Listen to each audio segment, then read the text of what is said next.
तो जो कईयों के पास हो वो सबसे कीमती कैसा हुआ? सबसे कीमती तो हर किसी के पास होना नहीं चाहिए। तो ऋषिगण कहते हैं ये तो बहुतों के पास मिलता है। तो बोले फिर आप बताइए सबसे कीमती क्या है? तो ऋषिगण कहते हैं अगर सबसे कीमती कुछ है तो वो है प्रेम। प्रेम भी कौन सा? निस्वार्थ। हम और आप जो प्रेम करते हैं वो स्वार्थ का है, वो हमारे काम के हिसाब से होता है। जिससे स्वार्थ है उससे प्रेम है, जिससे स्वार्थ नहीं उससे प्रेम नहीं। तो उसको प्रेम नहीं कहते। प्रेम यानी निस्वार्थ प्रेम,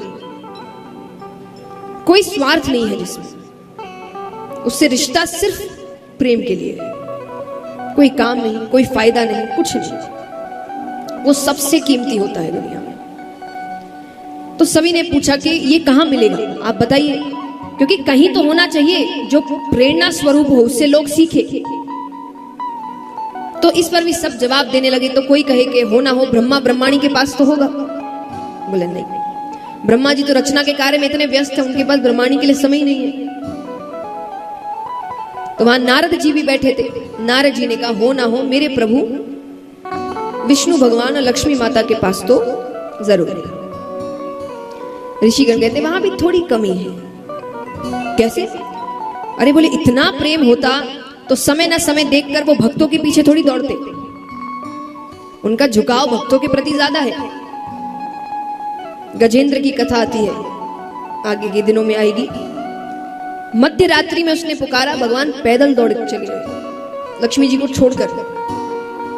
इतना बोले प्रेम होता तो साथ लेकर जाते। तो वहां भी तो सबने कहा फिर आप ही बताइए। तो ऋषिगण कहते हैं अगर प्रेम की पराकाष्ठा कहीं पर है तो वो है महादेव जी और पार्वती माता के साथ। एक तो वो उनके आधे अंग पर विराजती है, और महादेव जी ज्यादा से ज्यादा समय कैलाश पर्वत पर ही रहते हैं। उनसे ये तीनों देव को भी जब मिलना होता है तो वो कैलाश पर्वत आते हैं, ये जल्दी से कहीं नहीं जाते। कोई बहुत ही जरूरी काम हो तो वो जाएंगे, वरना वो कैलाश पर्वत छोड़कर जाते ही नहीं। तो बोले वहीं सबसे ज्यादा प्रेम है। नारद जी विष्णु भगवान के भक्त है। नारद जी कहते ऐसी कोई बात नहीं है, विष्णु भगवान और लक्ष्मी माता में भी बहुत प्रेम है। पर सबको ऋषिगणों की बात सही लगी, उन्होंने कहा ये तो सच है। नारद जी कहते अच्छा ठीक है, अगर मैं उनके बीच थोड़ी अनबन करवा दूं तो? अब आपको लगे कि पति पत्नी के बीच तो अनबन होती ही रहती है, ये दो अलग बातें हैं। एक होता है आपस में अनबन, एक होता है किसी तीसरे की वजह से।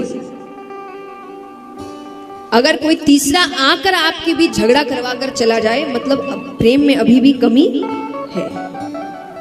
आपस में झगड़ा हो वो होता रहता है, हर घर में होता है, पर कोई और आए और झगड़ा करवा कर चला जाए, इसका मतलब अभी भी कमी है।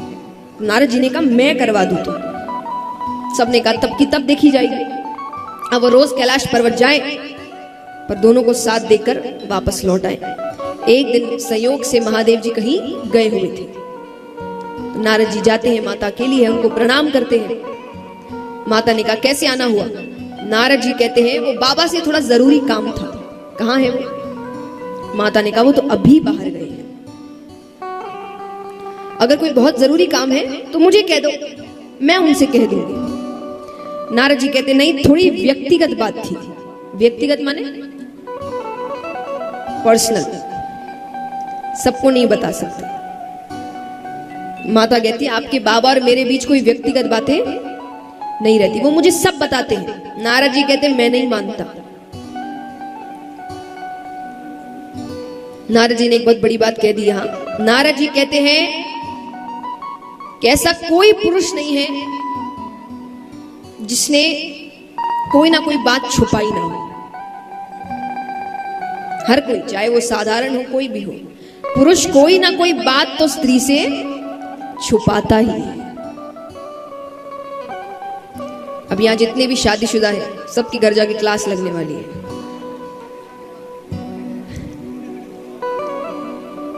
सब कहेंगे कथा में तो झूठ नहीं हो सकता, कौन सी ऐसी बात है जो मुझे आज तक नहीं बताई। अब जो है वो बता रही हूं मैं, देखिए मन से तो कुछ नहीं कह रही।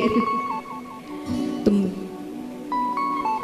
पार्वती जी कहती है कि नहीं नहीं, ऐसी कोई बात नहीं है, आपकी गलत फहमी है, ये है वो है। नारद जी कहते हैं अच्छा एक बात बताइए, आपने अमर कथा सुनी है? माता ने कहा नहीं, ये कौन सी कथा है? अरे बोले बहुत गोपनीय कथा है, हर किसी को नहीं सुनाते बाबा, जिससे सबसे ज्यादा प्रेम करते हैं सिर्फ उसे ही सुनाते हैं। तो माता ने कहा इसका मतलब मुझसे प्रेम ही नहीं करते? नारद जी कहते वो मैं क्या जानूं, अच्छा मैं चलता हूं, बाबा से मत कहिएगा कि मैं आया था। नारद जी चले गए। अब माता केवल ये सोच रही है कि ये कौन सी कथा है, अब मुझे क्यों नहीं सुनाई, ऐसी कौन सी कथा है, इतनी गोपनीय कथा क्यों है। इतने में ही महादेव जी पहुंचते हैं तो रोज की तरह कोई स्वागत नहीं, कोई आओ भगत नहीं, कोई दरवाजे पर लेने नहीं आया। उन्हें हमेशा दरवाजे पे जाती थी। अब महादेव जी आके बैठ भी गए, अभी भी कोई बात नहीं होता ना, आप घर आए तो पत्नी 10 बात पूछती है, कहाँ थे, क्या हुआ, दिन कैसा गया, ये वो कुछ नहीं, बात ही नहीं कर रही। तो महादेव जी ने बात शुरू की। महादेव जी कहते हैं कि अरे गणेश कार्तिक कहाँ है? क्योंकि जब पति पत्नी के बीच झगड़ा हो जाए तो बातें बच्चों के माध्यम से ही चलती है। तो भगवान ने भी यही कहा। भगवान कहते गणेश कार्तिक कहाँ है? माता कहती मुझे क्या पता, गए होंगे कहीं, दिन भर अपने पास बिठा के रखो। महादेव जी उनको समझ नहीं आया ऐसा जवाब क्यों। देखिए ये पुरुषों के लिए है। कई बार पुरुष कहते हैं ना कि हमें समझ ही नहीं आता कि वो कब नाराज है, हमें क्या पता नाराज है, हमें कैसे पता चलेगा नाराज है। तो ये मैं आपके सहयोग में ही काम कर रही हूँ कि जब ऐसे उल्टे जवाब मिले मतलब नाराज है, तो सोचो क्या गलत किया होगा, क्योंकि वो खुद नहीं कहते कि वो नाराज है, आपको समझना पड़ेगा। तो जब आपके सीधे सवालों के उल्टे जवाब आने लगे मतलब